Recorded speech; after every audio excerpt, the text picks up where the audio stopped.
Sir, मेरा नाम अंकुर फडणवीस है, मैं पेशे से इंजीनियर हूँ। जैसे कि आपने साइंटिफिकली आप प्रूव करा कि आपने साइंटिफिकली हवाला दे रहे हैं अपने उत्तरों का, आप उत्तर दे रहे हैं साइंटिफिकली हवाला देकर, मतलब साइंटिफिकली आप प्रूव कर रहे हैं किसी भी चीज को। मैं ये प्रश्न पूछना चाहता हूँ, जैसे आपने बोला कि 4 बुक या कहें तो कुरान अल्लाह ने लिखी है, तो इसके सिर्फ 2 ही चीज हो सकती है, अल्लाह ने लिखी है। अल्लाह ने लिखी मतलब खुद अल्लाह ने लिखी है, राइट? या तो अल्लाह रजनीश ओशो जैसे धरती पर आए होंगे इस बुक को लिखने के लिए, या उन्होंने स्वर्ग से इसको भिजवाया होगा, खुद लिखकर स्वर्ग में लिखकर इसको भिजवाया होगा।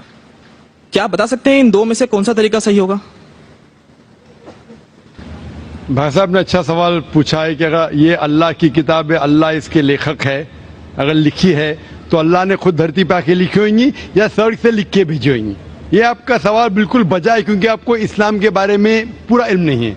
जब हम कहते हैं ये अल्लाह की किताब है, किताब कहता हूं, तो किताब के 2 मानी होती है अरबी में। एक होता है बुक, एक होता है वही, जिसके मानी रेवलेशन है। आप समझे ना? किताब के 2 मानी होते हैं, किताब मतलब बुक और किताब मतलब वही, अंग्रेजी में कहेंगे रेवलेशन। तो मैं जब कहता हूं किताब, वो वही की शक्ल में किताब बन चुकी है। तो इसलिए मैंने कहा, जब मैं कह रहा था 4 किताबों में हमें यकीन है, तोरा, ज़बूर, इंजील और कुरान। तोरा वो किताब है जो अल्लाह ने नाजिल की मूसा अलैहि सलाम पे, यानी वही के जरिए। We believe in revelation. So अल्लाह ने वही के जरिए नाजिल की अपने पैगंबरों पे। अल्लाह ताला को किताब लिखने के लिए खुद आने की जरूरत ही नहीं। अल्लाह ताला क्या करता है? अल्लाह ताला इंसानों में से एक आदमी को चुनता है और उसके साथ एक हायर लेवल ऑफ कम्युनिकेशन करता है। आप समझे ना? मुझे आज कहने के लिए अमेरिका जाने की जरूरत थोड़ी है, फोन पे कह सकता हूं मेरे भाई से। मैं ये नहीं कहना चाहता हूं कि अल्लाह ताला ने फोन के जरिए कुरान नाजिल किया, गलत मत समझिए। फोन तो अभी आया, अल्लाह ताला का कम्युनिकेशन फोन से हायर है। हम जब फोन से बात कर सकते तो खुद अल्लाह को आने की जरूरत क्यों? मुझे अगर कुछ पैगाम पहुंचाने के अमेरिका खुद जाने की जरूरत है? फोन पे कह सकता हूं क्या नहीं? ईमेल है, फैक्स है। अल्लाह ताला इंसान से कई गुना क्या, इंसान से कंपेयर नहीं कर सकते, ये कहना भी गलत है। अल्लाह ताला का मकाम एक दूसरा मकाम है।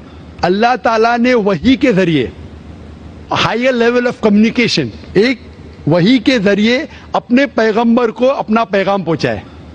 मिसाल के तौर पे कुरान कैसे किताब की शक्ल में है? अल्लाह ताला ने वही के जरिए नाजिल की मोहम्मद सल्लल्लाहु अलैहि वसल्लम को। मोहम्मद सल्लल्लाहु अलैहि वसल्लम ने दोहराया, जब दोहराते थे, क्योंकि अल्लाह के रसूल, आखिरी रसूल मोहम्मद सल्लल्लाहु अलैहि वसल्लम अनपढ़ थे, ना लिख सकते थे ना पढ़ सकते थे। वो लेके अपने साहबा, अपने साथियों को, आओ लिखो इकरा, तो लिखते थे। दोहराओ, बिस्मिल्लाह रहमान रहीम पढ़ो, बिस्मिल्लाह रहमान रहीम, तो वो कहते थे अपने जबान से। लोग जब लिखते थे बोलते थे दोहराओ, और वो सुनते थे, हाँ सही है। इस तरीके से धीरे धीरे 22 साल, 22.5 साल में ये कुरान नाजिल हुआ। एक साथ में लिख के थोड़ी स्वर्ग में लिख के भेजा, या लेखक जैसा लिखता है वैसा नहीं लिखा। सवाल जवाब का सेशन कोई अल्लाह के रसूल से पूछा कि मिसाल के सूरह बकरा सूरा नंबर 2 आयत नंबर 219 में, इन लोग जब पूछते शराब के बारे में तो ऊपर से वही आई। इन लोग जब पूछते शराब के बारे में, कह दो शराब के अंदर नुकसानात भी फायदे भी है, नुकसानात फायदे से ज्यादा है। सवाल जवाब इस तरीके से धीरे धीरे 22.5 साल में कुरान नाजिल हुआ। जब भी नाजिल होता था वो अपने साथियों से, साहबा से कहते थे, वो लिखते थे, वो सुनते थे, सही है। इस तरीके से 23 साल में आस्ते आस्ते है। लेखक में कहता हूं हिंदी में, बेस्ट इज, अरबी में कहेंगे ये अल्लाह का कलाम है, मतलब not that he wrote it himself, he is the author.